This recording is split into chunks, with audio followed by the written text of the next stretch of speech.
हमारे हीरो को एक ऐसी दुनिया में फेंक दिया गया है जहां औरतें ताकतवर हैं और हुकूमत करती हैं, जबकि मर्द कमजोर और दबे कुचले हैं। यहाँ लड़कियां जो चाहे वो छीन लेती हैं, लड़कों के पीछे हाथ धोकर पड़ी रहती है और ना तो सुनना ही नहीं चाहती।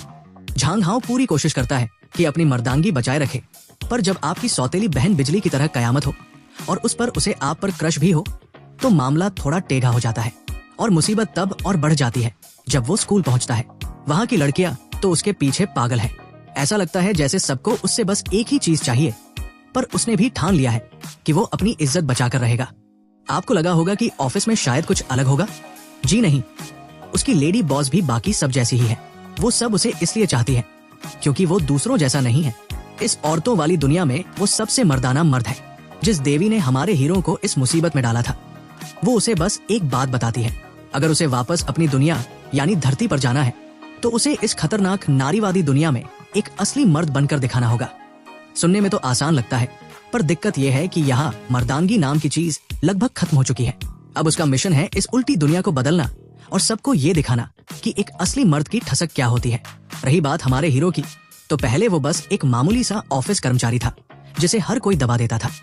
एक रात काम के बाद उसने आसमान में एक चमकता हुआ खूनी चांद देखा और बस अगले ही पल उसकी आंखों के सामने अंधेरा छा गया।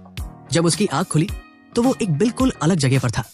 और हद तो तब हो गई जब उसने देखा कि उसने गुलाबी रंग के पायजामे पहने हुए हैं और वो किसी चॉकलेटी बॉय जैसा लग रहा है। अभी वो ये समझने की कोशिश ही कर रहा था कि वो कौन है और ये सब क्या हो रहा है।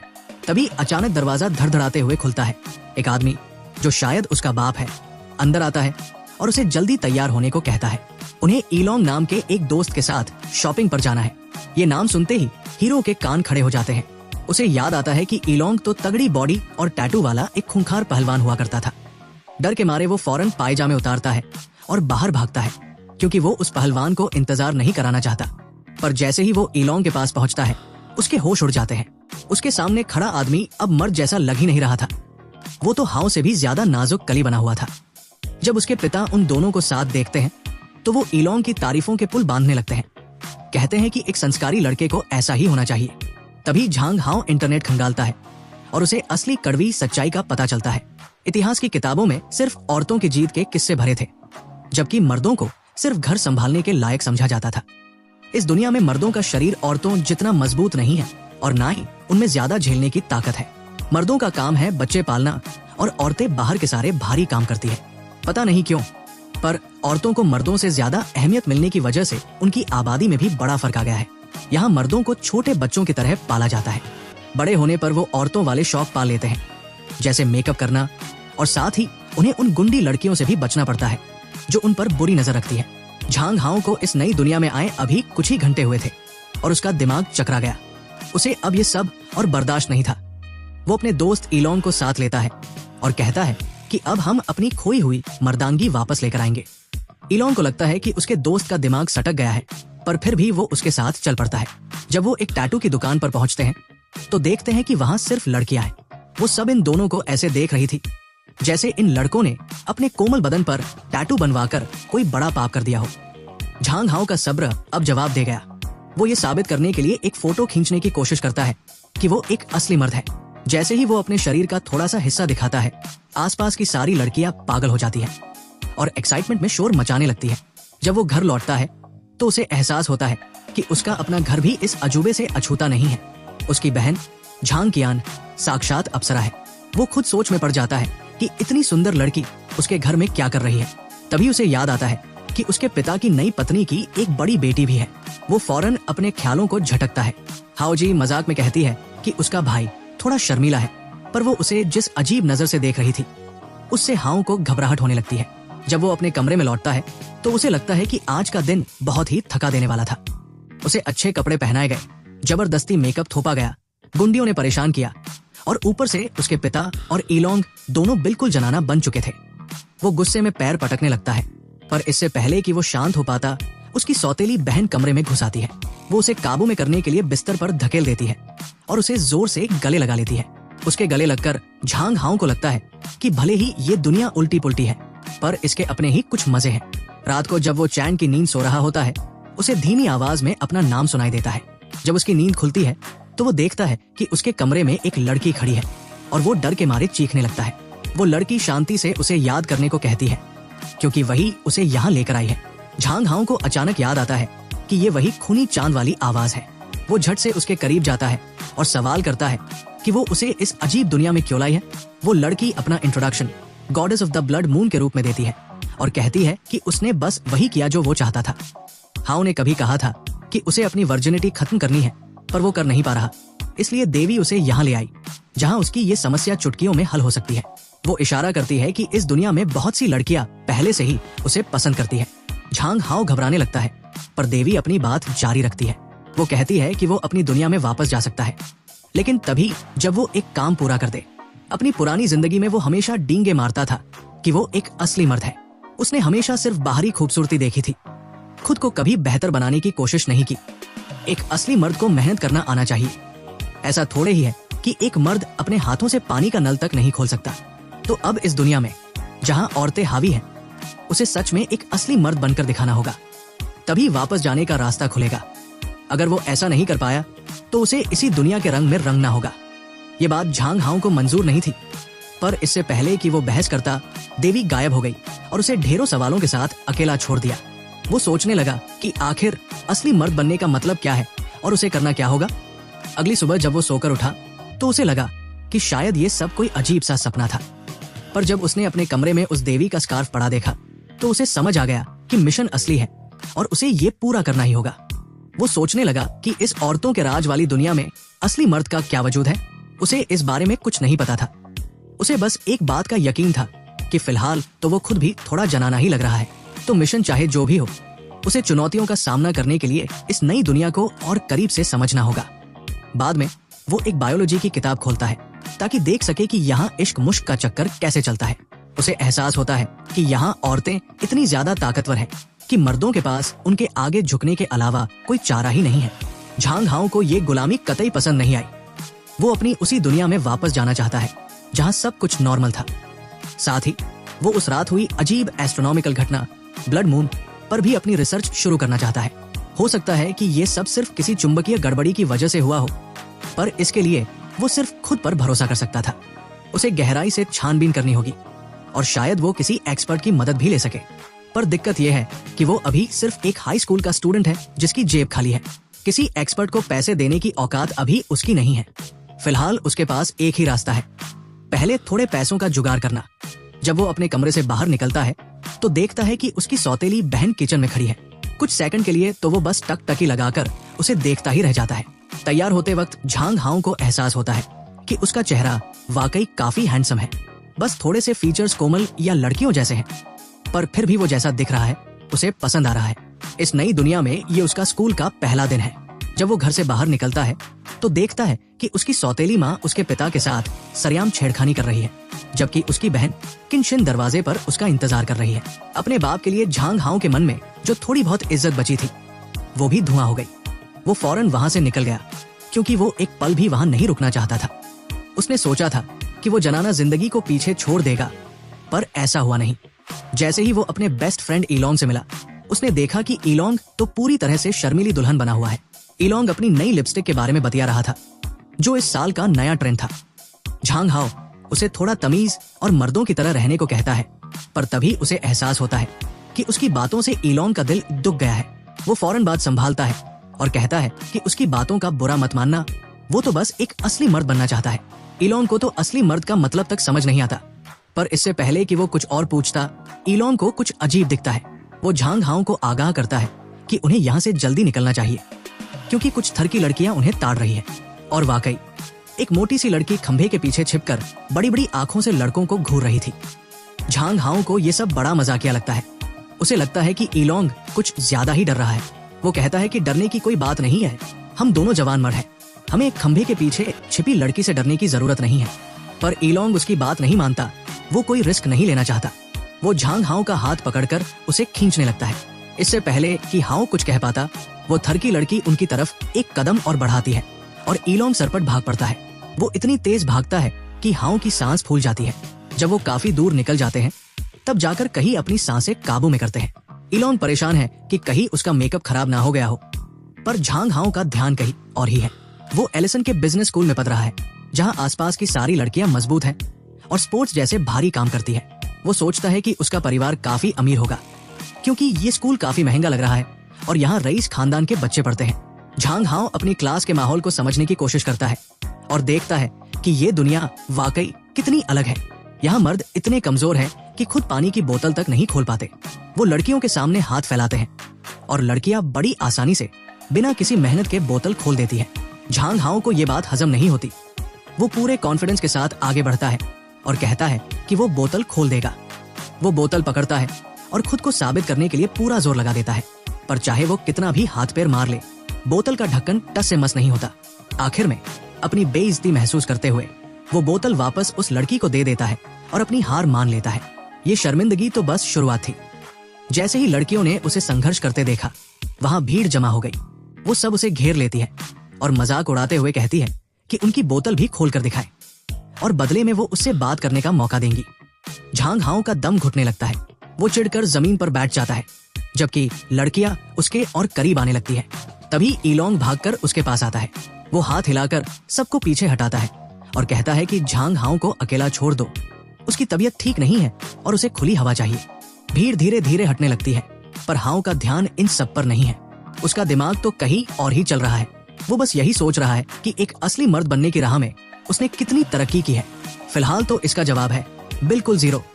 झांग हाओ को थोड़ा अकेलापन चाहिए था, इसलिए वो अकेला ही बाथरूम की तरफ निकल पड़ा। पर ईलोंग पीछे से चिल्लाया और साथ चलने की जिद करने लगा। झांग हाओ चिढ़कर तेज कदमों से आगे बढ़ गया। उसे लगा कि अब बाथरूम जाने के लिए भी क्या उसे किसी बॉडीगार्ड की जरूरत है, पर जैसा कि अक्सर होता है, ईलोंग की बात सही निकली। जैसे ही झांग हाओ बाथरूम में घुसा, लड़कियों का एक ग्रुप उसके पीछे पीछे अंदर आ गया और उसे तंग करने लगा। उन्होंने उसे चारों तरफ से घेर लिया और उसकी खूबसूरती पर जोर जोर से कमेंट्स करने लगी। झांग हाओ खुद को फंसा हुआ महसूस कर रहा था। उनकी एक एक बात उसे और भी अनकंफर्टेबल कर रही थी। उसने मन ही मन सोचा कि अब बस बहुत हो गया। अगर ऐसा ही चलता रहा तो वो अपना मिशन कभी पूरा नहीं कर पाएगा। वो जानता था कि वो दिखने में तो बड़ा क्यूट है, पर इस दुनिया में अपनी जगह बनाने के लिए वो अभी बहुत कमजोर है। झांग हाओ ने तय किया कि उसे ट्रेनिंग शुरू करनी होगी, इसलिए वो कुंफू क्लासेस ढूंढने लगा। उसने सोचा कि अभी के लिए थोड़ी बॉडी बनाना ही सही रहेगा। वो पूरे जोश में था और पूरी कंसंट्रेशन के साथ अपनी अगली चाल सोच ही रहा था कि तभी उसे महसूस हुआ कि कोई लड़की दबे पाव उसके पीछे आकर खड़ी हो गई है। ये उसकी क्लासमेट युवान थी, जो हमेशा उसके बगल में बैठती है। झांग हाओ बुरी तरह डर गया। उसने कहा कि ऐसे अचानक पीछे से आकर लोगों को डराया मत करो, पर वो हंसते हुए बोली कि तुम अपनी पढ़ाई में इतने खोए हुए थे कि तुम्हें मेरे आने की आहट तक नहीं मिली। फिर युवान ने अपना सिर झुकाया और शरारत से पूछा, क्या किसी ऐसी लड़की को मैसेज कर रहे हो जिसे तुम पसंद करते हो? हाओ कुछ बोल पाता, उससे पहले ही वो उसके चेहरे के एकदम करीब आ गई। झांग हाओ शर्म से लाल हो गया और उसने फौरन उसे पीछे हटने को कहा, पर युवान ने पीछे हटने के बजाय उसका हाथ पकड़ लिया। वो बोली, तुम्हारे हाथ कितने नरम और रेशमी हैं। झांग हाओ के तो पसीने छूट गए। सब जानते हैं कि इस दुनिया में औरतें बहुत बेबाक हैं। वो किसी मर्द का हाथ ऐसे पकड़ लेती है जैसे कोई बड़ी बात ही ना हो। झांग हाओ ने झटके से अपना हाथ छुड़ाया और उसे थोड़ी तमीज और मर्यादा में रहने को कहा। उसकी बातों से युवान का दिल दुख गया और वो उसे उदास नजरों से देखने लगी। वो बोली कि तुम पहले जैसे नहीं रहे, थोड़े बदल गए हो।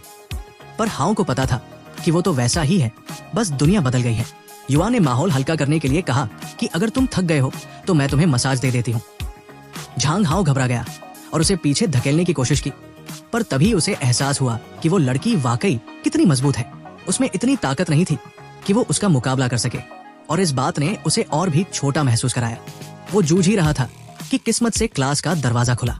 इंग्लिश टीचर मिसेज मा अंदर आई और सबको अपनी अपनी सीट पर बैठने को कहा। झांग हाओ ने चैन की सांस ली और अपनी किताब खोली। पन्ने पलटते ही वो हैरान रह गया। उसे सब कुछ एकदम साफ साफ समझ आ रहा था। वो काफी समय से स्कूल नहीं गया था और इस दुनिया में आने से पहले इंग्लिश में उसका हाथ तंग था, पर यहाँ किताब की बातें उसे बच्चों के खेल जैसी लग रही थी। यहाँ आने के बाद पहली बार झांग हाओ को लगा कि इस लेडीज स्पेशल दुनिया में रहने का कोई तो फायदा मिला। अब वो खुद को होशियार समझ रहा था और उसका आत्मविश्वास 7वें आसमान पर था। उसने अपना हाथ ऊपर उठाया ताकि टीचर उसे सवाल पूछने के लिए चुने। वो सबको अपनी काबिलियत दिखाना चाहता था और ये साबित करना चाहता था कि वो बेकार नहीं है। पर जब उसकी बोलने की बारी आई तो उसका चेहरा सफेद पड़ गया। उसके मुंह से शब्द ही नहीं निकल रहे थे।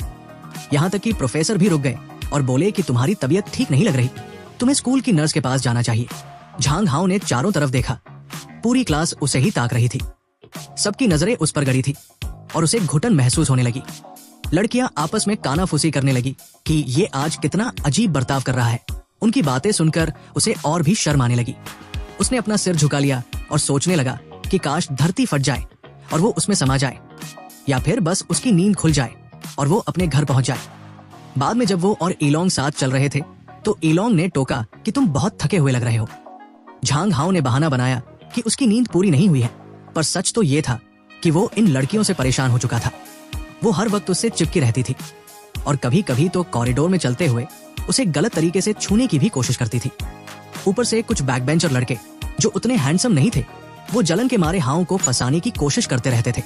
झांग हाओ के लिए स्कूल जाना अब किसी टॉर्चर से कम नहीं था। वो बस घर पर ही दुबक कर रहना चाहता था। तभी चलते चलते एक लड़की उसके सामने आई और बोली कि उसे कुछ कन्फेस करना है। उसने एक तोहफा दिया और कहा कि वो उसे काफी समय से पसंद करती है और अब उसके साथ डेट पर जाना चाहती है। झांग हाओ को यकीन ही नहीं हो रहा था कि यहाँ की लड़कियां लड़कों की तरह इतनी हिम्मत वाली कैसे हैं कि खुद आकर प्रपोज कर रही है। उसने बड़ी विनम्रता से उसे मना कर दिया। ईलोंग को तो समझ ही नहीं आया कि हाओ ने इतना अच्छा ऑफर ठुकरा कैसे दिया। बाद में जब वो खाने की बात कर रहे थे तो हाओ ने एक और अजीब चीज देखी। वहाँ बाकी लड़के चिड़िया जितना खाना खा रहे थे। ईलोंग ने बताया कि लड़के हमेशा से ऐसे ही रहे हैं। उसने तो बिना चावल के सिर्फ ककड़ी ऑर्डर की, ये कहते हुए कि वो डाइटिंग पर है। झांग हाओ को समझ नहीं आया कि मर्द ऐसे भूखे प्यासे कैसे रह सकते हैं। चूंकि उसे बॉडी बनानी थी और ताकतवर बनना था, इसलिए उसने भरपेट खाने का फैसला किया। जब उसने कैंटीन वाली आंटी से पूरे रोब के साथ पॉक और राइस की सबसे बड़ी प्लेट मांगी तो ईलोंग घबरा गया। उसने वार्निंग दी कि तुम मोटे हो जाओगे, पर हाओ के लिए ये ताकतवर बनने की तरफ उसका पहला कदम था। आसपास के लड़के फुसफुसाने लगे कि हाओ तो जल्दी ही मोटा और बदसूरत हो जाएगा, जबकि कुछ गुंडे टाइप लड़के दूर से उसका मजाक उड़ाने की फिराक में थे। झांग हाओ किसी आम लड़के की तरह बिना किसी तामझाम के खाना खाने लगा। ईलोंग उसे फटी आंखों से देखता रह गया कि उसके दोस्त को आखिर हो क्या गया है। तभी 5वीं क्लास का लियू फेंग उसके पास आया। हाओ ने उसे पहचाना नहीं तो फेंग ने याद दिलाया कि वो दोनों एक ही क्लास में हैं। वो पूछने लगा कि हाओ अचानक इतना मोटा कैसे दिखने लगा है। वो खुद को हाओ की टक्कर का पॉपुलर लड़का दिखाने की कोशिश कर रहा था। फेंग अपनी तारीफों के पुल बांधने लगा और फिर मुस्कुराते हुए बोला कि हाओ तुम बड़े चिपचिपे लग रहे हो। हाओ का दिमाग सटक गया। उसने पलटकर जवाब दिया कि अपनी आंखें जाकर चेक कराओ, मैं बिल्कुल फिट हूँ। उसने फेंग को एक दो खरी खोटी और सुनाई, जिससे फेंग मगरमच्छ के आंसू बहाने लगा। देखते ही देखते लड़कियां फेंग को चुप कराने के लिए दौड़ पड़ी और झांग हाओ को बुरा लड़का कहने लगी। फेंग मन ही मन खुश था कि लड़कियां उसकी तरफदारी कर रही हैं, पर तभी एक निडर लड़की आगे आई। उसने ऐलान किया कि फेंग को उसके प्यारे झांग हाओ को अकेला छोड़ देना चाहिए। हाओ जो चाहे खा सकता है, किसी को उस पर रोक लगाने का कोई हक नहीं है। हाओ को लगा कि चलो एक और आफत उसकी जिंदगी में आ गई, पर फेंग वहां से हिलने को तैयार नहीं था। तो आखिर में झांग हाओ ने उसकी आंखों में आंखें डालकर बड़े रौब से कहा, ये शेर खाना खा रहा है, शांति से यहाँ से दफा हो जाओ। ये शब्द किसी बिजली की कड़ाहट की तरह मेज पर गूंजे। ईलोंग तो झटके से अपनी सीट से गिरते गिरते बचा। उसे यकीन नहीं हुआ कि उसका सीधा साधा दोस्त किसी लड़के से इतनी कड़ाई से बात कर सकता है, पर वो बैंगनी बालों वाली लड़की तो हाओ की दीवानी हो गई। उसे लगा कि हाओ अब और भी ज्यादा हॉट लग रहा है। खैर, फेंग पैर पटकते हुए अपनी दुश्मन लड़कियों की टोली के साथ वहां से चला गया। उसके चेले उसे दिलासा देने लगे कि तुम हाओ से कहीं ज्यादा पॉपुलर हो और वो तो मोटा होने वाला है। दूसरी तरफ झांग हाओ ने उस बैंगनी बालों वाली लड़की की तरफ देखा। वो दिखने में तो नेक लग रही थी, पर हाओ को नहीं पता था कि वो है कौन। उसने ईलोंग से पूछा तो ईलोंग ने बताया कि उसका नाम झाओ लिंग है। वो कॉलेज की बास्केटबॉल टीम की सीनियर कैप्टन है और क्लास में उसके बगल में ही बैठती है। हाओ को एक बात समझ आई, उसके आसपास की हर सीट पर कोई ना कोई पावरफुल लड़की ही बैठी है। झाओ लिंग ईलोंग की तरफ झुकी और पूछा कि क्या उसने वो गेम खेला जो उसने उसे दिया था। ईलोंग ने शर्माते हुए कहा कि वो उसके लिए बहुत मुश्किल था और वो उसे ढंग से खेल नहीं पाया। झांग हाओ बीच में ही बोल पड़ा, जिसे सुनकर सब चौंक गए। उसने कहा, वही 5 बनाम 5 वाला टावर तोड़ने वाला गेम ना।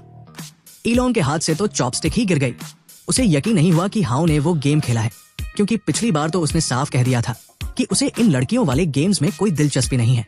हाओ रुककर सोचने लगा, इस उल्टी दुनिया में जाहिर है कि ऐसे गेम्स भी होंगे और वो लड़कियों के बीच काफी मशहूर भी होंगे। झाओ लिंग ने उसे हिम्मत दी कि वो इस गेम में अपना हाथ आजमाए। भले ही इस गेम के टॉप लेवल पर कोई मर्द खिलाड़ी ना हो। झांग हाओ ने अपना खाना खत्म किया, खड़ा हुआ और बड़ी बेफिक्री से बोला कि उसने गेम चेक किया है और वो ठीक ठाक है, पर अब वो क्लास में जाना चाहता है। वो बिना झाओ लिंग को थैंक यू बोले ही वहां से निकल गया। उसकी इस बेरुखी को छिपाने के लिए ईलोंग ने फौरन बात संभाली, जबकि झाओ लिंग मन ही मन सोच रही थी कि ये लड़का आखिर कब उसके प्यार को समझेगा। बाद में क्लास में झांग हाओ चुपचाप बैठा सब कड़ियों को जोड़ने लगा। उसने सोचा कि अगर इस गेम में कोई बड़ा मेल प्लेयर नहीं है तो इसका मतलब उसकी दुनिया के धुरंधर खिलाड़ी यहाँ नहीं है। बस यहीं से उसके दिमाग में एक नया प्लान आया। उसने तय किया कि वो उन खिलाड़ियों से खुद जाकर मिलेगा। पर तभी उसके मन में वही बड़ा सवाल उठा, इस अजीब और उल्टी दुनिया में एक असली मर्द होने का आखिर मतलब क्या है। हाओ की नजर खिड़की के पास बैठी एक अकेली लड़की पर पड़ी जो चुपचाप अपने आप में ही खोई हुई थी। जब ईलोंग ने अपना फोन छोड़ा तो उसने बताया कि वो मीन युहुआ है, नई ट्रांसफर स्टूडेंट। झांग हाओ ने सीधे पूछ लिया कि क्या ईलोंग को उससे प्यार हो गया है। ईलोंग जिस तरह हड़बड़ाया, हाओ समझ गया कि तीर निशाने पर लगा है। ईलोंग हकलाते हुए बोला कि युहुआ किसी से बात करना पसंद नहीं करती, पर फिर उसने माना कि वो दिखने में काफी प्यारी है। हाओ के लिए इतना इशारा काफी था। उसे पूरा यकीन हो गया कि ईलोंग प्यार में लट्टू है। ये सोचते ही हाओ खड़ा हो गया और बोला कि ईलोंग को उससे बात करनी ही चाहिए। वो पूरे कॉन्फिडेंस के साथ युहुआ के डेस्क पर पहुंच गया और बोला कि ईलोंग को अब अपनी बात रखनी ही होगी। ईलोंग ने उसे रोकने की बहुत कोशिश की, पर तब तक देर हो चुकी थी। झांग हाओ युहुआ के सामने था और मुस्कुराकर अपना इंट्रोडक्शन दे रहा था। युहुआ ने धीरे से कहा कि वो अभी अभी यहाँ आई है। हाओ को तुरंत महसूस हुआ कि उसमें कुछ तो अलग है। इस दुनिया की बाकी लड़कियों की तरह वो हाओ पर मर नहीं रही थी, बल्कि वो थोड़ी सहमी हुई और अपने ख्यालों में खोई हुई लग रही थी। हाओ ने ईलोंग को मिलवाया, पर ईलोंग घबराहट में बोला कि युहुआ शायद बात नहीं करना चाहती। वो अपनी बातों में उलझ गया और हाओ को वहां से ले जाने की जिद करने लगा। पर झांग हाओ इतनी जल्दी हार मानने वालों में से नहीं था।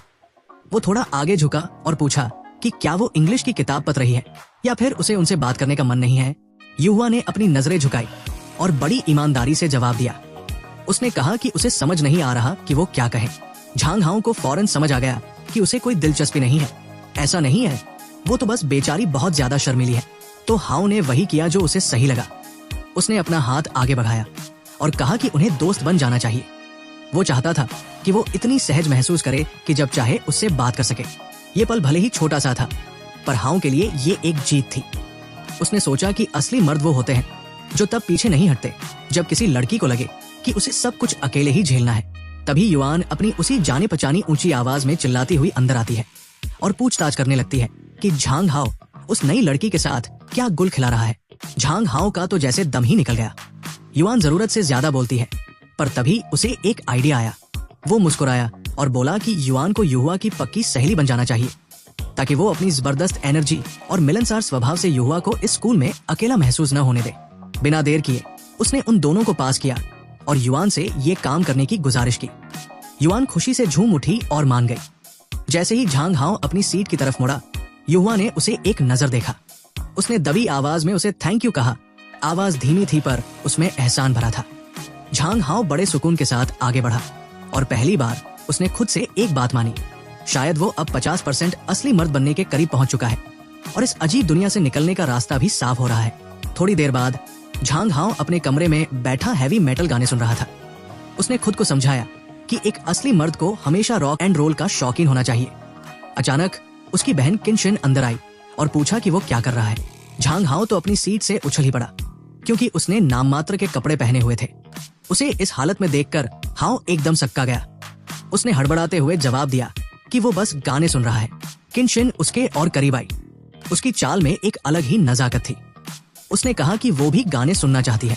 झांग हाओ ने सोचा कि एक अप्सरा जैसी बहन होने के कुछ फायदे तो हैं, और उसने मन ही मन माना कि उसे ये सब बहुत पसंद आ रहा है। किनशिन बिल्कुल उसके बगल में बैठ गई, इतनी पास कि उनके शरीर एक दूसरे को छू रहे थे। उसने एक ईयरफोन अपने कान में लगाया और मजाक में कहा, लगता है तुम्हें रॉक एंड रोल बहुत पसंद है, तुम वाकई बाकी लड़कों से अलग हो। ये सुनकर हाओ को जितनी खुशी हुई वो उसे जाहिर नहीं करना चाहता था। फिर किनशिन ने एक और बात कह दी। उसने कहा कि वो बहुत अट्रैक्टिव लग रहा है। झांग हाओ तो जैसे जम ही गया। उसे समझ नहीं आया कि क्या जवाब दे और उसे शक होने लगा कि उसकी इस नई बहन के इरादे कुछ ठीक नहीं है।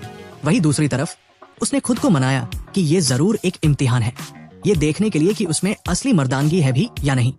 उसके दिमाग में एक फरिश्ता फुसफुसाया कि एक असली मर्द को बहकावे में नहीं आना चाहिए, वरना वो पाप कर बैठेगा। पर तभी एक शैतान ने जवाब दिया। उसने तर्क दिया कि जब मौका सामने हो और एक लेडी खुद पहल कर रही हो तो मर्द को पीछे नहीं हटना चाहिए। इसमें कोई पाप नहीं है। ये अंदरूनी जंग उसके दिमाग में चलती रही, यहाँ तक कि झांग हाओ ने आखिरकार किन शिन को पीछे धकेल ही दिया। पर ऐसा करने के चक्कर में उसका पैर फिसला और वो सीधे उसके ऊपर जा गिरा। एक पल के लिए वो दोनों एक दूसरे के एकदम सामने थे। झांग हाओ को लगा कि क्या असली मर्द होना ऐसा ही महसूस होता है। उसके होश जवाब देने लगे थे। लालच इतना बड़ा था कि वो हार मानने ही वाला था। तभी उसे कुछ याद आया। उसके दिमाग में एक बिजली सी कौंधी और उसे किसी दूसरी जगह की एक लड़की की धुंधली सी आवाज सुनाई दी कि वो सिर्फ उसकी अमानत है और वो उसे कहीं नहीं जाने देगी। झांग हाओ झटके से खड़ा हो गया और किन शिन से दूर हो गया। उसका चेहरा सफेद पड़ गया था, जिसे किन शिन ने भी भांप लिया। उसने पूछा कि क्या वो बीमार है, क्या उसे खून की कमी हो गई है। झांग हाओ ने एक झूठी मुस्कान बिखेरी और झूठ बोल दिया कि उसे बस आराम की जरूरत है। अंदर ही अंदर उसे पता था कि वो बाल बाल बचा है। बिना वक्त गवाए किन शिन ने उसे गले लगा लिया और उसका सिर प्यार से अपने सीने से सटा लिया। उसने कहा कि वो अपनी बहन की खातिर अपना ख्याल रखा करे। झांग हाओ ने माना कि किन शिन दिल की बहुत अच्छी है, पर उसे ये भी शक हुआ कि कहीं इस मिठास के पीछे कोई कड़वाहट तो नहीं छिपी। बात पलटने के लिए हाओ अचानक बोल पड़ा कि वो अपने बाल छोटे कटवाना चाहता है और उसकी राय मांगी। किन शिन ने मुस्कुराकर बड़ी सादगी से जवाब दिया। उसने कहा कि वो जैसा भी रहे वो उसे प्यार करती रहेगी और उसे वही करना चाहिए जिसमें उसे खुशी मिले। उसकी ये बातें हाओ के दिल को छू गई। उसे फिर से एहसास हुआ कि अपनी बहन के साथ ये नजदीकी कितनी अजीब है, पर उसने इस ख्याल को झटक दिया। अब कल का दिन अहम था। कल वो अपने बाल कटवाएगा। कल वो अपना पूरा हुलिया बदल डालेगा, क्योंकि कल से एक नए दौर की शुरुआत होने वाली थी। झांग हाओ एक सैलून में पहुंचा और एक महिला ने मुस्कुराहट के साथ उसका स्वागत किया। उसने पूछा, क्या आप अपनी अंदरूनी खूबसूरती निखारने आए हैं? झांग हाओ ने सिर हिलाया और कहा कि उसे इन सब चीजों में कोई दिलचस्पी नहीं है। हेयर ड्रेसर ने हैरानी से पूछा कि उसे कैसा हेयर स्टाइल चाहिए। झांग हाओ ने जवाब दिया कि उसे बस एक ऐसा स्टाइल चाहिए जो रहने में आरामदायक हो। ये सुनकर वो औरत दंग रह गई। उसने आज तक ऐसी डिमांड नहीं सुनी थी। उसने मन ही मन सोचा कि आजकल के लड़के जो कहते हैं उनका मतलब वो कभी नहीं होता। उसे लगा कि अगर ये लड़का सादा स्टाइल मांग रहा है तो जरूर इसे कुछ बहुत ही धांसू चाहिए होगा। ये सोचकर वो काम पर लग गई। उसकी कैंची तेजी से चली और थोड़ी देर बाद उसने बड़े गर्व के साथ काम पूरा किया। झांग हाओ ने आईने में देखा और उसे अपनी आंखों पर यकीन नहीं हुआ। कट बहुत ही शार्प और साफ सुथरा था, जिससे उसका चेहरा पहले से कहीं ज्यादा निखर आया था। उसने खुद से कहा कि ये उसकी जिंदगी का अब तक का सबसे बेहतरीन हेयर कट है। हेयर ड्रेसर उसे देखकर शर्माने लगी। उसने कहा कि वो पैसे भी नहीं लेना चाहती, बल्कि उसने ऑफर दिया कि हाओ उसके सैलून का मॉडल बन जाए। झांग हाओ को यह ऑफर थोड़ा अजीब लगा। उसे बिना मेहनत की मेहरबानी पसंद नहीं थी। वो औरत फिर भी उससे फ्लर्ट करती रही और हाओ के जाने से पहले उसे अपना कार्ड थमा दिया कि वो जब चाहे वापस आ सकता है। झांग हाओ बाहर निकला तो उसे यकीन ही नहीं हो रहा था। उसने सोचा कि वो वाकई इतना हैंडसम लग रहा है कि औरतें उसे देखकर लट्टू हो रही है। घर पहुंचकर वो आईने में खुद को ताकता रहा। वो इस बात से इनकार नहीं कर सकता था। हेयर कट एकदम परफेक्ट था और उसे इस दुनिया में एक नया मर्द होने का एहसास हो रहा था। उसने अपनी अलमारी खोली ताकि अपनी नई पर्सनैलिटी के हिसाब से कपड़े चुन सके, पर जो उसने देखा उससे उसके माथे पर बल पड़ गए। अलमारी में रखे सारे कपड़े बहुत ही चटक मटक रंग के थे और लगभग हर कपड़े पर रिबन और फूल पत्तियां बनी थी। एक ऐसे मर्द के लिए ये कपड़े बिल्कुल सही नहीं थे जो कॉन्फिडेंस के साथ जीना चाहता हो। झांग हाओ ने अपना सिर पीटा। अगर उसे सच में नए युग में कदम रखना है तो उसे पता था कि उसे क्या करना है। इन कपड़ों को जल्द से जल्द विदा करना होगा। तभी झांग हाओ के पिता राशन लेकर आए और उसकी सौतेली माँ ने हाओ को उनकी मदद करने के लिए भेजा। पर जैसे ही उसके पिता ने अपने लाडले बेटे का नया अवतार देखा, उनका पारा 7वें आसमान पर पहुंच गया। वो हाओ पर चिल्लाने लगे कि उसने अपने बाल इतने छोटे क्यों करवा लिए। उन्होंने जोर देकर कहा कि मर्द ऐसे बाल नहीं रखते। वो गुस्से में पैर पटकने लगे और बोले कि वो उस हेयर ड्रेसर की लंका लगा देंगे और इंटरनेट पर उसे खराब रेटिंग देंगे। उन्होंने शिकायत की कि अब झांग हाओ से कोई शादी नहीं करेगा। झांग हाओ को यकीन ही नहीं हुआ कि उसे बाल कटवाने के लिए भी अपने बाप से इजाजत लेनी पड़ेगी। ये डांट यही खत्म नहीं हुई। उसके पिता ने तो अपना जूता तक निकाल लिया और उसे पीटने लगे। झांग हाओ कमरे में यहाँ वहां भागने लगा और चिल्लाने लगा कि ये घरेलू हिंसा है और उसके पिता को उसके इस हैंडसम चेहरे पर वार नहीं करना चाहिए।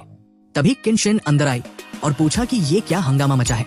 झांग हाओ लड़खड़ाकर सीधे उसके गले लग गया।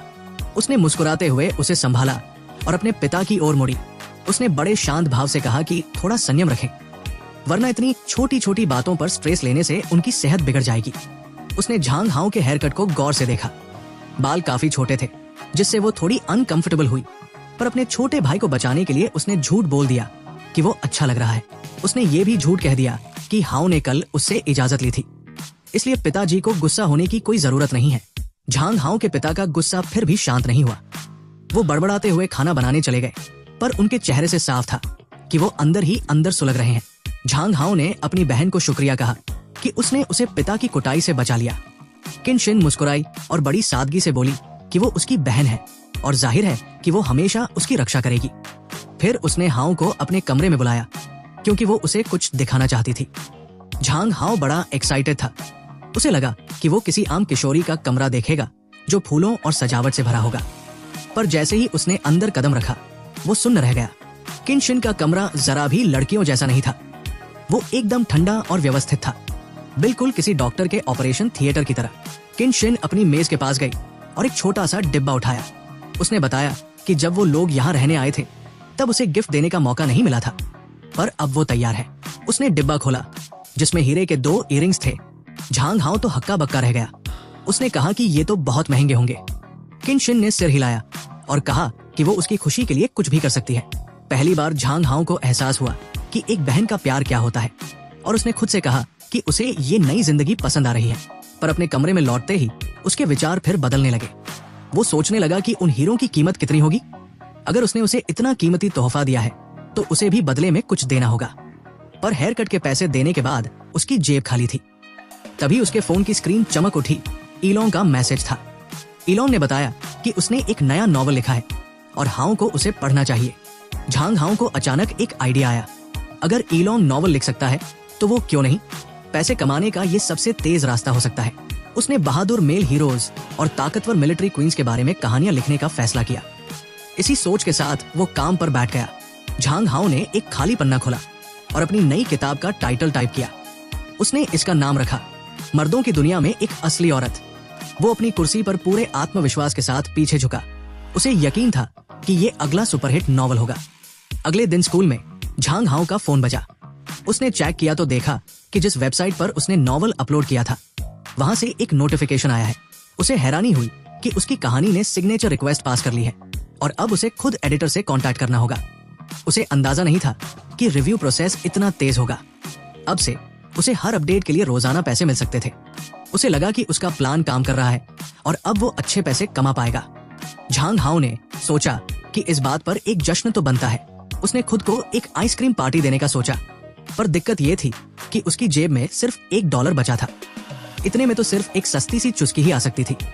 वो दुकान की तरफ बढ़ा, पर जैसे ही उसने दुकान देखी वो वहीं ठिठक गया।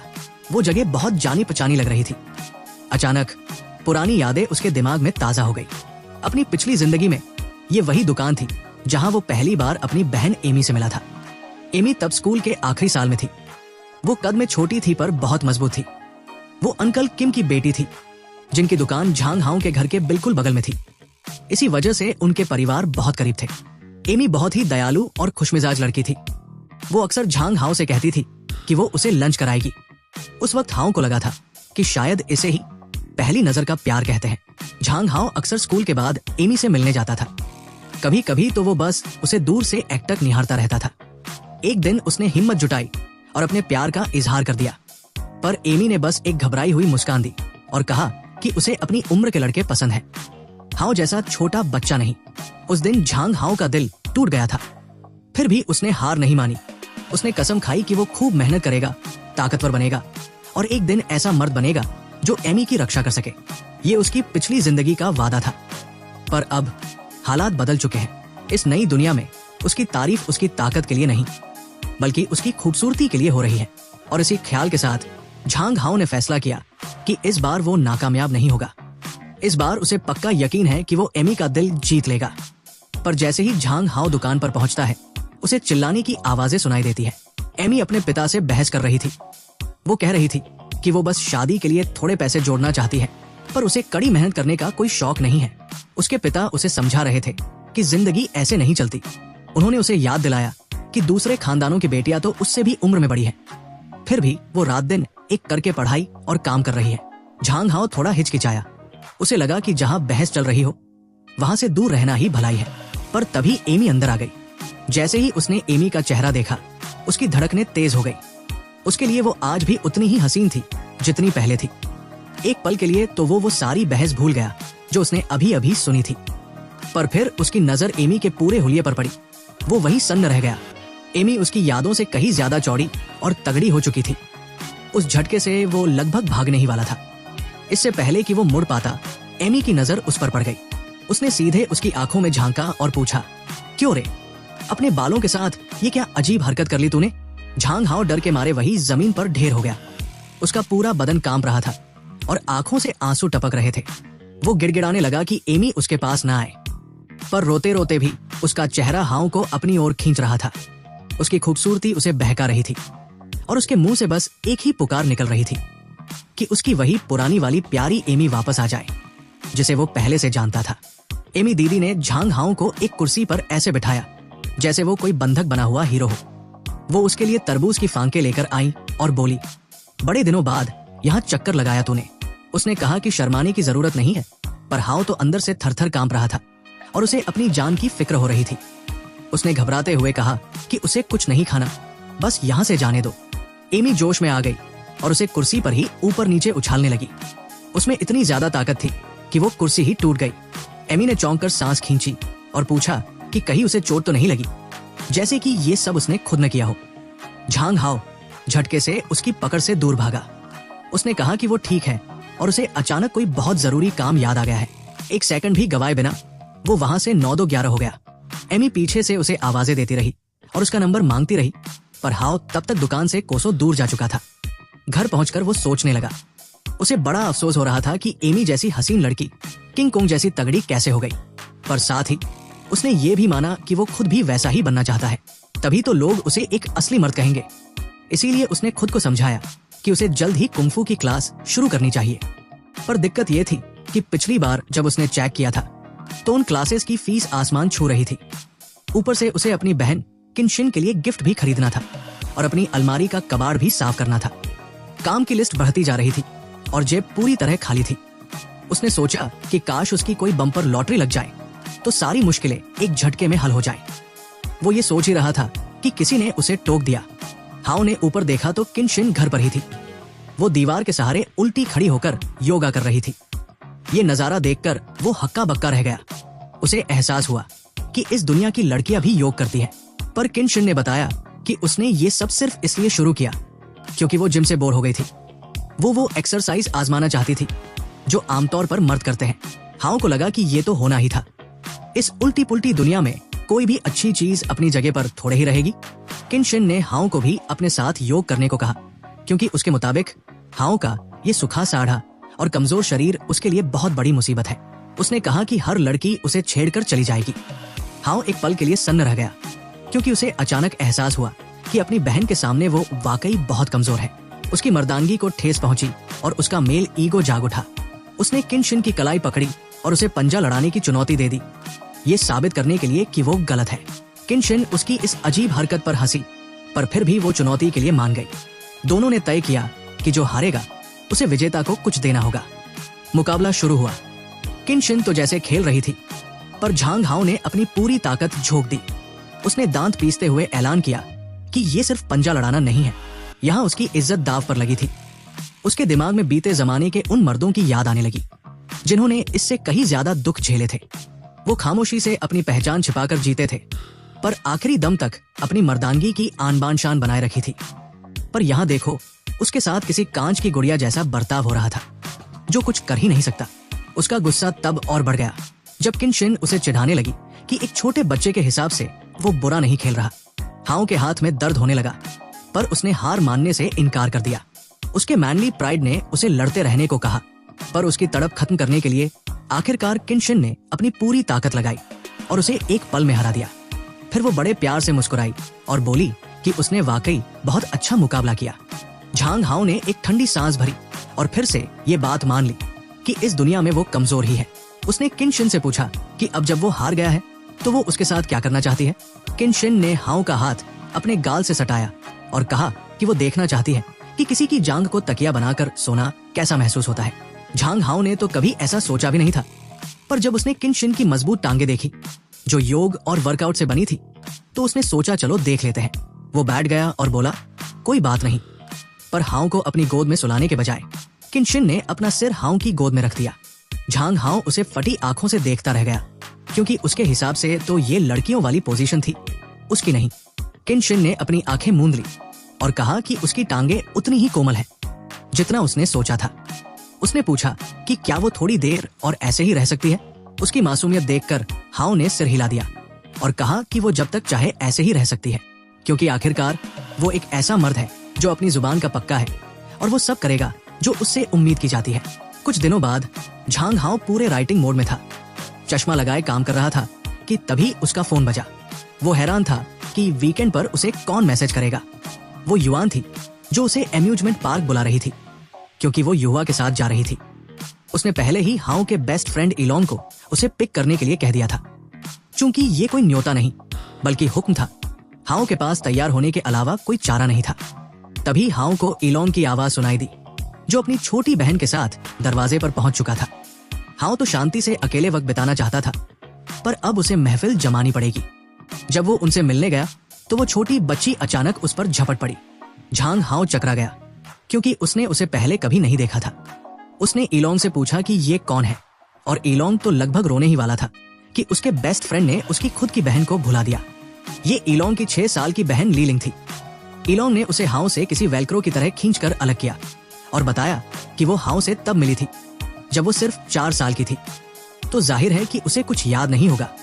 पर इलोंग को ये नहीं पता था कि झांग हाउ को वाकई कुछ याद नहीं है, क्योंकि उसकी पिछली जिंदगी में इलोंग की कोई बहन थी ही नहीं। हाउ ने उसे थोड़ी देर कमरे में इंतजार करने को कहा, पर जैसे ही वो मुड़ा उसे किसी ने चुटकी काट ली। पक्का वो लीलिंग ही थी। हाउ का एम्यूजमेंट पार्क जाने का बिल्कुल मन नहीं था, उसे ये सब बोरियत भरा लगता था। पर इलोंग ने कहा कि ऐसा नहीं है। उसने याद दिलाया कि युवा वहां होगी जो उसे रिलैक्स होने में मदद कर सकती है। वैसे भी हाउ कई दिनों से बिना रुके काम कर रहा था और उसे एक ब्रेक की जरूरत थी। जब दोनों लड़के बहस कर रहे थे, लीलिंग कमरे का मुआयना कर रही थी और सब कुछ बड़ी बड़ी आंखों से देख रही थी। उसे झांग हाउ पर अभी से एक छोटा सा क्रश हो गया था।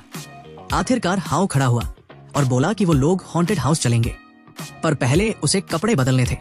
उसे याद आया कि उसने युवा से वादा किया था कि वो एक असली मर्द की तरह उसकी मदद करेगा, और एक मर्द अपनी जुबान का पक्का होता है। उसने अपना सबसे मर्दाना अवतार धारण किया, जबकि इलोंग उसे जल्दी करने को कहता रहा। वो युवा और वेन्युआन को और इंतजार नहीं कराना चाहता था। जल्दी ही वो एम्यूजमेंट पार्क पहुंच गए। वेन्युआन ने लीलिंग को देखा और तुरंत पूछा कि ये किसका बच्चा है।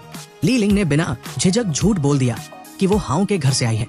इलोंग ने उसे फिर पीछे खींचा और सच बताया कि ये उसकी बहन है जिसने साथ आने की बहुत जिद की थी, और वो सिर्फ इसलिए मान गया ताकि उस पर नजर रख सके। वेन्युआन ने हाउ के स्टाइल की तारीफ की और कहा कि वो इस हुलिये में बहुत अच्छा लग रहा है। फिर उसने युवा को कोहनी मारी, इंतजार करते हुए कि वो भी कुछ कहे। हाउ घबराहट में हंसने लगा। आखिरकार युवा बोली कि वो वाकई बहुत अच्छा और हैंडसम लग रहा है। झांग हाउ मुस्कुराया, बड़े प्यार से उसके सिर पर हाथ रखा और कहा कि उसकी आवाज बहुत प्यारी है, इसलिए उसे अक्सर बात करनी चाहिए। इसी के साथ युवा ने सबको लीड किया और भूत बंगले की तरफ ले गई। वो भूत बंगला वाकई में डरावना निकला, और जैसा कि उम्मीद थी, इलोंग हाउ से चिपक गया। वो कहने लगा कि उसे बहुत डर लग रहा है और उन्हें बच्चों वाले झूलों पर चलना चाहिए। हाउ को यकीन नहीं हुआ कि एक मर्द भूत बंगले से इतना डर सकता है। उसने कहा कि ये कोई बड़ी बात नहीं है। यहाँ तक कि लीलिंग ने भी सिर पीट लिया, ये सोचते हुए कि उसका भाई कितना बड़ा डरपोक है। वेन्युआ ने सलाह दी कि चूंकि वे बहुत सारे लोग हैं, इसलिए उन्हें 2 ग्रुप्स में बंट जाना चाहिए। उसने फौरन कहा कि वो और झांग हाउ एक ग्रुप में होंगे और बाकी सब दूसरे में। फिर वो लीलिंग की तरफ मुड़ी और बोली कि लड़कों की अच्छी तरह रक्षा करना, क्योंकि ये औरतों का फर्ज है। लीलिंग ने तुरंत नखरे शुरू कर दिए कि उसे हाउ वाले ग्रुप में रहना है। हाउ बीच में आया और उसे सख्ती से कहा कि तमीज से रहो और अपने भाई के साथ जाओ। उसने ये भी कहा कि उसे उसकी चिंता करने की जरूरत नहीं है, वो खुद को संभाल लेगा। वेन्युआन को बड़ी निराशा हुई, क्योंकि वो हाउ के साथ रहना चाहती थी, पर हाउ ने बड़ी चालाकी से उसे मात दे दी। जिस तरह वेन्युआन बर्ताव कर रही थी, हाउ को लगा कि उसके साथ रहना उसकी आफत बन जाएगा। उसके मुकाबले लीलिंग एक बेहतर ऑप्शन थी। हाओ ने फिर युआन के ग्रुप को रास्ता देखने के लिए आगे भेज दिया और कहा कि वो और ली लिंग कुछ मिनट बाद पीछे पीछे आएंगे। वेन्युआन चिढ़ गई थी और थोड़ी डरी हुई भी थी, पर जब हाओ ने इस बारे में पूछा तो उसका नारी शक्ति वाला ईगो आड़े आ गया। उसने तपाक से कहा कि औरतें डरती नहीं हैं और वो इलोंग और उसकी बहन की रक्षा करेगी। 10 मिनट बाद झांग हाओ और ली लिंग ने अंदर जाने का फैसला किया।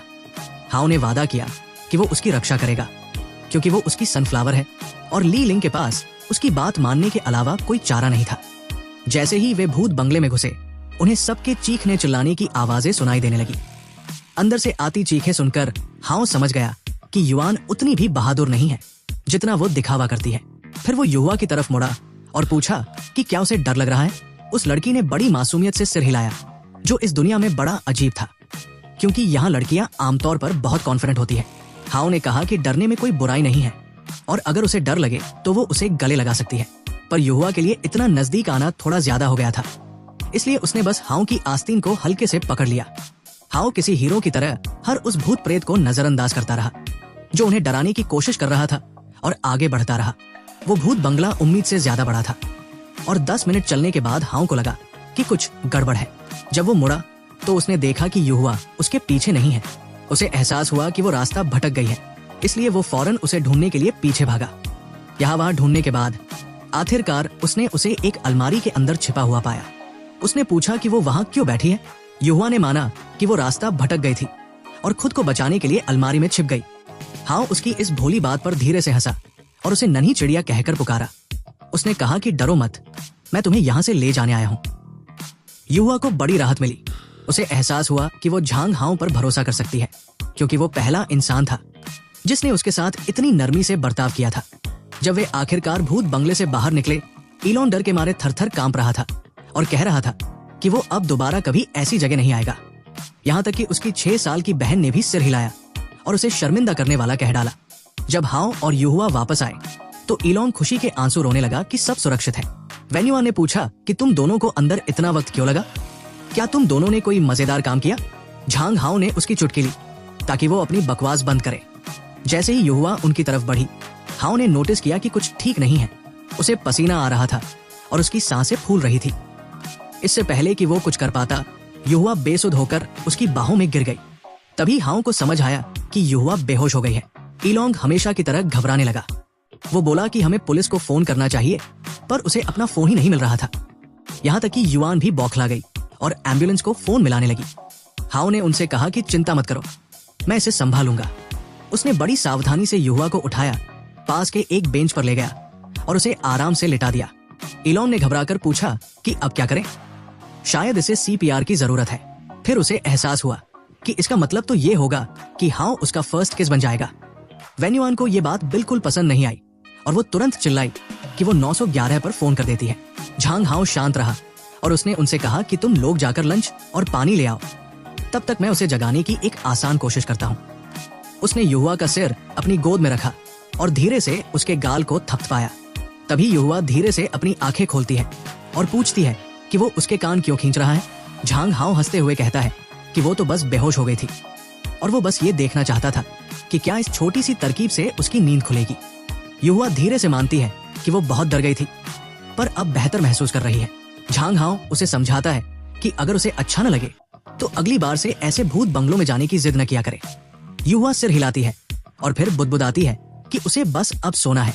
हाओ को लगा कि कहीं वो फिर से बेहोश तो नहीं हो रही, पर जब उसने उसके खर्राटों की आवाज सुनी तो समझ गया कि मैडम तो बस गहरी नींद में सो गई है। उसे शांति से सोता देख हाओ ने मन ही मन सोचा कि ये लड़की भले ही थोड़ी अजीब है, पर इस दुनिया की सबसे शांत और नेक लड़की है। थोड़ी देर बाद युहुआ की नींद खुली। सब उसके आसपास जमा हो गए और हालचाल पूछने लगे। हाओ बाकी सबसे ज्यादा फिक्रमंद था और उसने पूछा कि क्या उसे कोई परेशानी है। वही युआन जिसे बस मजे करने की पड़ी थी, उसने बेसब्री से पूछा तो क्या हम आगे बढ़ रहे हैं या नहीं। झांग हाओ ने मना कर दिया और कहा कि आज के लिए इतना एडवेंचर काफी है। उसने घर चलने की सलाह दी ताकि युहुआ आराम कर सके, पर जैसे ही हाओ खड़ा हुआ, युहुआ ने अचानक उसका हाथ थाम लिया और धीरे से बोली कि वे साथ चल सकते हैं। वो पल भर के लिए रुका, फिर उसने उसका हाथ थामे रहने दिया। वे हाथ थाम कर चलने लगे और युहुआ, जो अभी भी थोड़ी शर्मीली थी, अपनी ही धुन में उससे चिपक कर चल रही थी। युआन ये सब देख जलभुन कर राख हो रही थी। वो अंदर ही अंदर रो रही थी। क्योंकि उसे भी किसी मर्द का मखमली हाथ थामने का बड़ा अरमान था। ये तो उसका पुराना सपना था। युवा को उसके घर छोड़ने का रास्ता उम्मीद से कहीं ज्यादा लंबा निकला। युआन और इलॉन बातें करने लगे कि युवा का घर तो काफी दूर लगता है, शायद किसी पिछड़े इलाके में है। वे सोचने लगे कि उसे रोज स्कूल आने जाने में कितनी दिक्कत होती होगी। झांग हाओ को उनकी ये नीचा दिखाने वाली बातें पसंद नहीं आई और उसने उन्हें टोक दिया। पर जब वे आखिरकार वहां पहुंचे तो युआन का तो जैसे जबड़ा ही जमीन पर गिर पड़ा। उनके सामने कोई मामूली घर नहीं बल्कि एक आलीशान महल खड़ा था। अभी वे नजारा देख ही रहे थे कि एक बटलर तेजी से बाहर आया, झुककर सलाम किया और ऐलान किया कि घर की छोटी मालकिन वापस आ गई है। उसने कहा कि बड़े साहब ने सख्त हिदायत दी थी कि वो हवेली से बाहर न जाए। फिर वो बिना इजाजत कैसे चली गई?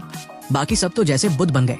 उन्हें यकीन ही नहीं हो रहा था कि उनकी ये सीधी सादी दोस्त इतने बड़े बंगले में रहती है। वे हवेली के अंदर बैठे थे जहाँ की दीवारें और मेजें ऐसी चमक रही थी जैसे उन पर गोल्ड प्लेटेड हो। वही बटलर जो अभी युवा को डांट रहा था अब उनके लिए चाय कॉफी लेकर आया, जो कोई मामूली ड्रिंक नहीं थी। हर चीज शाही और विदेशी लग रही थी। बटलर ने बड़े ठाट से बताया कि चाय तियान शान के पानी से बनी है और केक खास तौर पर नए मेहमानों के लिए स्पेशल शेफ ने मंगाया है। सर्व करने के बाद उसने बड़े फॉर्मल अंदाज में कहा कि युवा अब अपने कमरे में कपड़े बदलने जाएगी, इसलिए उसके दोस्त उसे थोड़ी देर के लिए अकेला छोड़ दे। युवा ने कुछ नहीं कहा, न उसने अपना बचाव किया न कोई ऐतराज जताया। वो बस सिर हिलाकर चुपचाप चली गई। बाकी सब सन्न थे। उन्हें यकीन ही नहीं हो रहा था कि उनकी शर्मीली दोस्त इतनी रईस खानदान से है। किसी ने सपने में भी नहीं सोचा था कि युवा एक करोड़पति है। झांग हाओ हमेशा की तरह शांत था और उसने सबसे रिलैक्स होने को कहा। हालांकि उसने खुद से ये माना कि जिस ट्रांसफर स्टूडेंट की उसने बस यूं ही मदद की थी वो इतनी वीआईपी निकलेगी, ये उसने भी नहीं सोचा था। दूसरी तरफ वो बटलर युवा को डांटे जा रहा था। उसने कहा कि उसने मर्यादा तोड़ी है, बिना बताए बाहर गई और अपने बॉडीगार्ड को भी साथ नहीं ले गई। उसने आगे बताया कि उसके पिता बहुत परेशान थे और अब वो उसे दोबारा बाहर नहीं जाने देंगे। युवा रुकी और उसने पूछा कि क्या उसके पापा का फोन आया था और उसकी मम्मी कैसी है। बटलर ने जवाब दिया कि उसके पिता का फोन तो आया था पर उन्होंने कोई जानकारी नहीं दी और शायद अभी भी बहुत बिजी है। युवा ने अपनी स्कर्ट कसकर पकड़ी और बुदबुदाते हुए कहा, वो हमेशा इतने बिजी क्यों रहते हैं कि मेरा फोन तक नहीं उठा पाते। बटलर ने साहब का बचाव करते हुए कहा कि उनके पास कारोबार का बहुत बोझ है पर उन्होंने उसके लिए एक तोहफा भेजा है जो पहुंच नहीं वाला है। तोहफा उसके पसंदीदा टैंक का एक मॉडल था पर युवा के चेहरे पर कोई खुशी नहीं थी। उसे महंगे खिलौने नहीं बल्कि अपने पिता का प्यार और साथ चाहिए था। यहाँ तक कि वो बटलर भी अपनी सख्ती के बावजूद उसके लिए दुखी लग रहा था। थोड़ी देर बाद इलोंग ने सीढ़ियों की तरफ देखा और देखा कि युवा एक बेहद खूबसूरत ड्रेस पहनकर बाहर आ रही है। उसकी तो आंखें ही फटी रह गई क्योंकि उसकी क्रश घर के कपड़ों में और भी ज्यादा हसीन लग रही थी। झांग हाओ ने भी बदलाव नोटिस किया। उसे लगा कि वो क्यूट तो लग रही है पर जब वो उनके साथ थी तब ज्यादा जिंदादिल लग रही थी। अब तो वो किसी बेजान गुड़िया जैसी दिख रही थी। हाओ ने पूछा, क्या तुम ठीक हो? युवा ने धीरे से कहा कि उसके पापा ने उसे फिर से पलटकर फोन नहीं किया। हाओ को पूरी बात तो पता नहीं थी पर उसने महसूस किया कि युवा दुखी है। फिर उसने हाओ से कहा कि वो उसके कमरे में चले क्योंकि वो उसे कुछ देना चाहती है। हाओ थोड़ा उलझन में था पर वो उसके पीछे चल पड़ा। जैसे ही वो अंदर घुसा वो दंग रह गया। इस दुनिया में जहाँ औरतें बहुत मर्दाना स्वभाव की होती है, युवा का कमरा बहुत ही कोमल और लड़कियों वाला था, यहाँ तक कि उसकी बहन के कमरे से भी ज्यादा। हाओ ने जिज्ञासावश पूछा कि क्या उसके पिता ने उसे डांटा या उसे उनके साथ बाहर जाने की सजा मिली। इस दुनिया में पिता अक्सर माँ की भूमिका निभाते हैं पर इस हवेली में युवा के साथ सिर्फ नैनी, बटलर और हाउसकीपर ही रहते थे। यहाँ न माँ थी न बाप। उसने माना कि उसके पापा पहले बहुत अच्छे थे पर अब बस काम में डूबे रहते हैं। झांग हाओ ने फिर उसकी माँ के बारे में पूछा। युवा ने बताया कि उसकी माँ तो और भी ज्यादा बिजी रहती है और इस घर में वो हमेशा से अकेली ही रही है। हाओ को बड़ा झटका लगा कि उसकी जिंदगी कितनी तन्हाई भरी है। उसकी माँ शहर की मेयर है और उनके पास कभी घर आने का वक्त नहीं होता, जबकि पिता परिवार के लिए पैसे कमाने के वास्ते हमेशा सफर पर रहते हैं। हाउसकीपर ने एक बार उससे कहा था कि सब उसे प्यार करते हैं पर युवा के लिए ये सब बस पुरानी बातें थी। वो अपने माता पिता के बिना ही बड़ी हुई थी। झांग हाओ ने प्यार से उसके सिर पर हाथ रखा और कहा कि जब भी वो अकेला महसूस करे उसे फोन कर सकती है। उसने याद दिलाया कि वो युआन और इलोंग को भी कॉल कर सकती है क्योंकि अब वे सब दोस्त हैं। युवा मुस्कुराई, फिर उसका हाथ पकड़कर अपनी अलमारी की तरफ ले गई। उसने कहा कि वो उसे कुछ दिखाना चाहती है। अलमारी खोलते ही वहाँ बंदूकों और टैंकों का बड़ा कलेक्शन दिखा। उसने एक गन उठाई और हाउ को देते हुए कहा कि ये उसका सबसे प्यारा मॉडल है, पर आज से ये उसका हुआ। झांग हाउ ने तुरंत मना कर दिया। अगर मैं घर पर बंदूक ले गया तो पापा मुझे कच्चा चबा जाएंगे। पर युहुआ अड़ गई। उसने कहा कि ये उसकी सबसे कीमती चीज है। बटलर ने भी याद दिलाया कि दोस्त एक दूसरे को तोहफे देते हैं। वो बोली कि वो उसे उम्र भर के लिए अपना दोस्त बनाना चाहती है। हाउ उसकी फीलिंग्स को समझ गया। उसने कहा कि सच्ची दोस्ती निभाने के लिए बंदूक की जरूरत नहीं है, उनका रिश्ता वैसे ही मजबूत है। ये सुनते ही युहुआ ने उसे कसकर गले लगा लिया। वो बोली कि वे जिंदगी भर साथ रहेंगे और कभी अलग नहीं होंगे। दोपहर भर युहुआ के घर वक्त बिताने के बाद सब वहां से निकले और हाउ ने कहा कि वे स्कूल में मिलेंगे। युहुआ को इसका इंतजार था। जब हाउ और ईलोंग घर लौट रहे थे तो ईलोंग युहुआ की अमीरी की बातें करना बंद ही नहीं कर रहा था। वो बार बार कह रहा था कि वो अपनी नई ड्रेस में कितनी कमाल लग रही थी।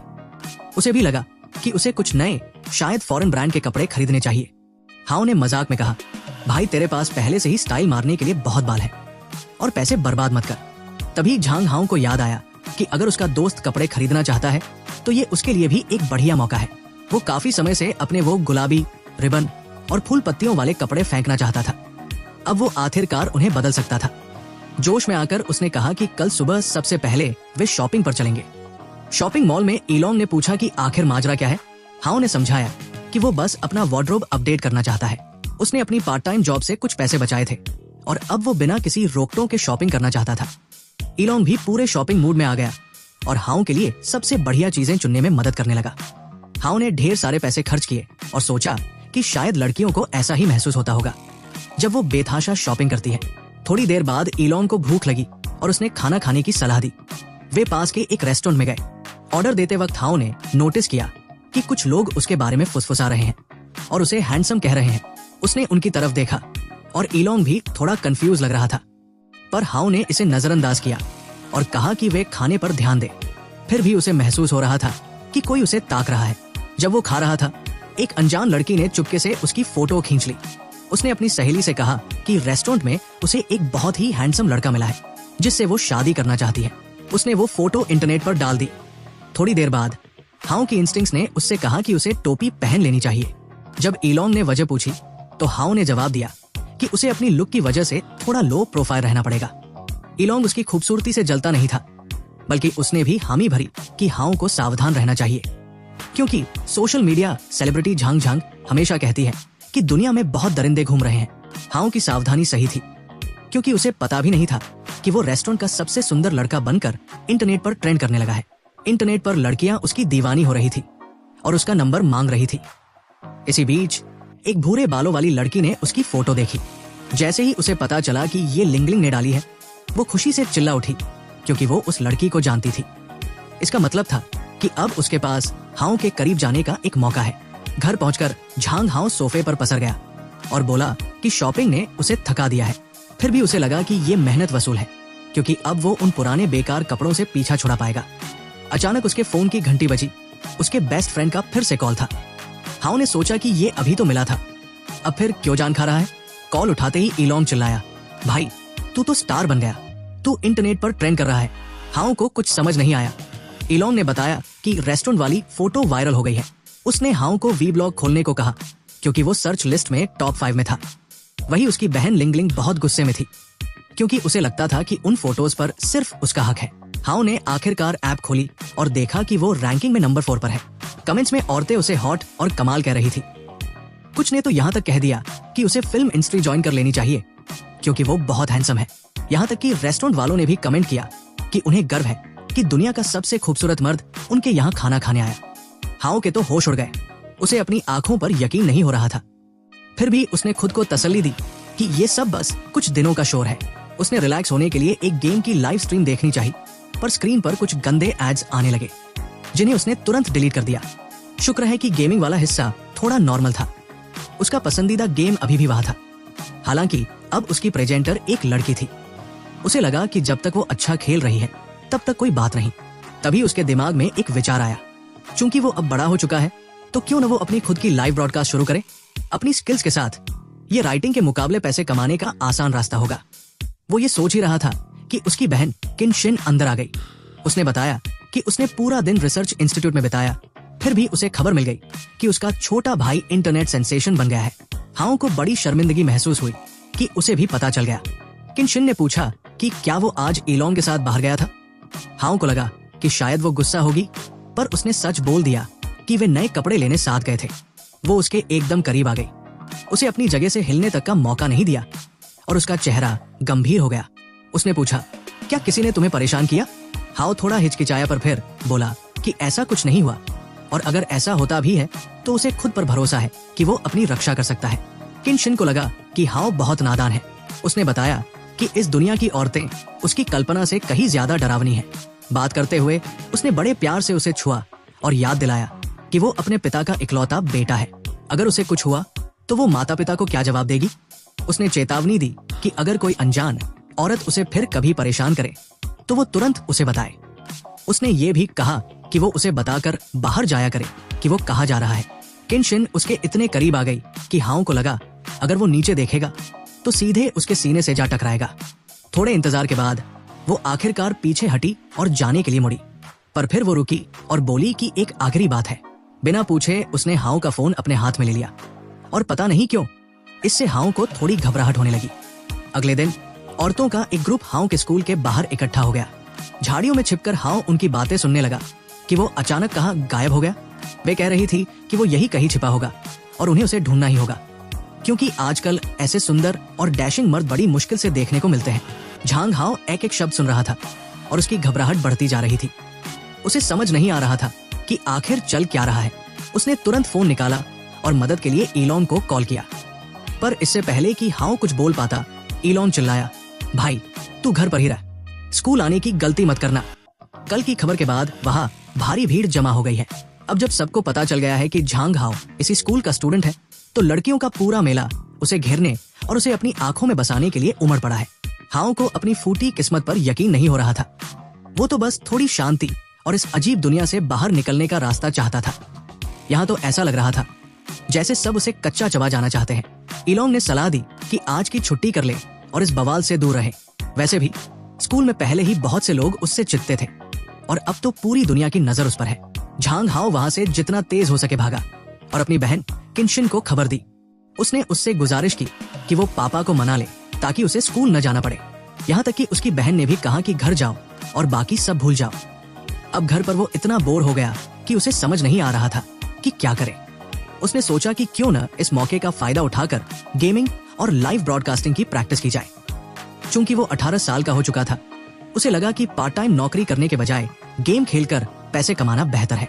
वैसे भी अपनी पिछली जिंदगी में वो गेमिंग का बेताज बादशाह था। वो अपने पसंदीदा गेम में घुसा और देखा कि भले ही सारे कैरेक्टर्स बदल गए हैं, पर नियम वही पुराने हैं। ये उसके लिए कोई बड़ी बात नहीं थी। कुछ ही मिनटों में वो दूसरे खिलाड़ियों के छक्के छुड़ा रहा था और उसे लगा कि उसकी पुरानी फुर्ती अभी भी बरकरार है। ताकतवर होने का ये एहसास बुरा नहीं था। उसे अपनी तेज रफ्तार और स्किल्स बहुत पसंद आ रही थी। गेम के छोटे से आइकॉन को देखकर उसे यकीन हो गया कि उसकी काबिलियत कहीं नहीं गई है। उसका मन बार बार खेलने को कर रहा था। उसने पूरी दोपहर गेमिंग में बिता दी और जब वो आखिरकार थक गया तो उसे लगा कि वो अब मैदान में उतरने के लिए तैयार है। उसने तय किया कि वो आज रात अपनी पहली लाइव स्ट्रीम शुरू करेगा। डिनर के बाद जब उसके माता पिता सोफे पर एक दूसरे में खोए हुए थे, उसने बहाना बनाया और अपने कमरे में चला गया। उसकी बहन किनशिन उसे बड़े गौर से देख रही थी। झांग हाओ ने अपनी पहली लाइव स्ट्रीम शुरू की और माना कि वो थोड़ा नर्वस है। उसने समर बीच गेम शुरू किया और देखा कि उसके साथ जो खिलाड़ी मैच हुआ है वो बड़ा अजीब है। वो खिलाड़ी साए की तरह हर जगह उसका पीछा कर रहा था। उस खिलाड़ी ने उससे पूछा कि क्या उसने उसे हराने के लिए स्वॉर्ड्समैन लीथल का इस्तेमाल किया है। झांग हाओ पीछा छुड़ाने के लिए उस कैरेक्टर को एक ही झटके में गेम से बाहर कर देता है। तुरंत उसे उसी इंसान का मैसेज आता है जो यकीन नहीं कर पा रही थी कि वो इतनी आसानी से हार गई। दूसरी तरफ एक लड़की थी। वो एक किताबी कीड़ा थी जो गेम खेल रही थी और अपनी हार का ठीकरा खराब व्यू पर फोड़ रही थी। उसका दावा था कि इस लेवल का कोई भी खिलाड़ी उसे तब तक नहीं हरा सकता जब तक वो हैकिंग न कर रहा हो। वो खुद को गेमिंग की उस्ताद मानती थी और बोली, अगर मैं हार गई तो मैं अपना कंप्यूटर बेच दूंगी और गेमिंग छोड़ दूंगी। दूसरे खिलाड़ियों ने झांग हाओ के कैरेक्टर की जासूसी शुरू कर दी कि आखिर यह है कौन। पर ई स्पोर्ट्स में जेंडर नहीं दिखता, इसलिए कोई नहीं बता पाया कि खेलने वाला लड़का है या लड़की। फिर भी जिस लड़की को उसने हराया था वो मानने को तैयार नहीं थी। वो कहने लगी कि आजकल बहुत से लोग फर्जी डॉक्यूमेंट्स बनवाकर खुद को आइडल बताते हैं ताकि गेम में घुस सके। ग्रुप चैट शिकायतों से भर गई और हाउ सब कुछ पत रहा था। वो सोच रहा था कि जब उसने कुछ गलत नहीं किया तो सब उसे बुरा क्यों कह रहे हैं। लोग उसे टीम में शामिल होने की रिक्वेस्ट भेजने लगे, पर हाउ ने सबको मना कर दिया। उसने साफ कह दिया कि वो सोलो खेलता है। बाकी खिलाड़ियों ने उसे तुरंत घमंडी करार दे दिया। उन्होंने कहा कि एक लड़का होकर इसमें इतना एटीट्यूड है। सबने कसम खाई कि वे उसे सबक सिखाएंगे। उनका दावा था कि अगली बार वो लड़कियों के गेम में लड़का बनकर घुसने की हिम्मत नहीं करेगा। यहाँ तक कि वही पुरानी लड़की जिसे उसने हराया था, उसने उसे फिर से चैलेंज किया। झांग हाउ ने बिना डरे चैलेंज कबूल किया और अपनी रफ्तार से उसे पलक झपकते ही धूल चटा दी। इस बार उसे समझ आ गया कि उसका पाला किसी बहुत बड़े खिलाड़ी से पड़ा है। उसने फौरन अपने फैंस से कहा कि उस पर हमला न करे। शायद वो कोई नया लड़का है जिसे नहीं पता कि गेम में हैकिंग को कितनी गंभीरता से लिया जाता है। हाउ को लगा कि शायद वो सही कह रही है, शायद दूसरी तरफ वाला खिलाड़ी अच्छा है। पर तभी उसने कुछ ऐसा देखा कि उसके होश उड़ गए। स्क्रीन के ऊपर एक छोटा सा आइकॉन दिखा रहा था कि उसकी लाइव स्ट्रीम में अचानक दर्शकों की बाढ़ आ गई है। चैट बॉक्स मैसेजेस से भर गया। सब उसका चेहरा देखने की जिद कर रहे थे। कुछ ने तो यहाँ तक धमकी दे दी कि अगर उसने चेहरा नहीं दिखाया तो वे उसे रिपोर्ट कर देंगे। कईयों को लगा कि वो बस एक छोटा बच्चा है, इसलिए वे सबूत मांग रहे थे। झांग हाउ ने अपना माइक ऑन किया और अपनी असली आवाज में बोला। उसने साफ साफ कहा कि वो एक मर्द है और वही ये गेम खेल रहा है। पर लड़कियों को फिर भी यकीन नहीं आया। वे हंसने लगी और बोली कि कोई भी मर्द इतने शानदार तरीके से वीडियो गेम नहीं खेल सकता।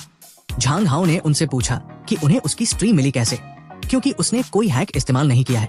उसने आगे कहा कि अगर यकीन नहीं आता तो गेम में आकर उसका सामना कर लो। अचानक पूरी चैट का माहौल ही बदल गया। किसी ने गुजारिश की कि वो कैमरे पर अपने हाथ दिखाए। सब देखना चाहते थे कि आखिर ये खिलाड़ी है कैसा। झांग हाउ ने देखा कि उसके व्यूअर्स की संख्या 37 लाख पहुंच गई है। उसे एहसास हुआ कि गेमिंग मॉडरेटर्स ने उसकी स्ट्रीम को मेन फीड में डाल दिया है। पहली बार उसे रोमांच महसूस हुआ। उसने कैमरा ऑन किया और अपने हाथ दिखाते हुए कहा कि अब साबित करने को कुछ नहीं बचा है। चैट में जैसे धमाका हो गया। लोग उसके हाथों पर हाथ भेजने लगे और कहने लगे कि उसके हाथ कितने सुंदर हैं। वही पुरानी लड़की जिसे उसने हराया था, वो एक ठंडी सांस भरकर बोली कि अगर उसे पता होता कि वो ऐसे किसी इंसान के खिलाफ खेल रही है तो वो लड़ने के बजाय उससे दोस्ती कर लेती। लोग उसके हाथों की नसों की तारीफ करने लगे और हाउ हैरान था कि लोगों को ये सब इतना पसंद कैसे आ रहा है। दूसरा राउंड शुरू होने वाला था, इसलिए हाउ ने चैट बंद कर दी क्योंकि इतने सारे मैसेजेस से गेम लैग हो रहा था। उसी वक्त एक बड़ी कंपनी की बिल्डिंग में बैठी एक रहस्यमयी लड़की बड़े ध्यान से उसकी लाइव स्ट्रीम देख रही थी। उसे तुरंत समझ आ गया कि ये नया स्ट्रीमर बहुत नाम कमाने वाला है और अगर कंपनी इसे साइन कर लेती है तो ये कमाई का एक बड़ा जरिया बन जाएगा।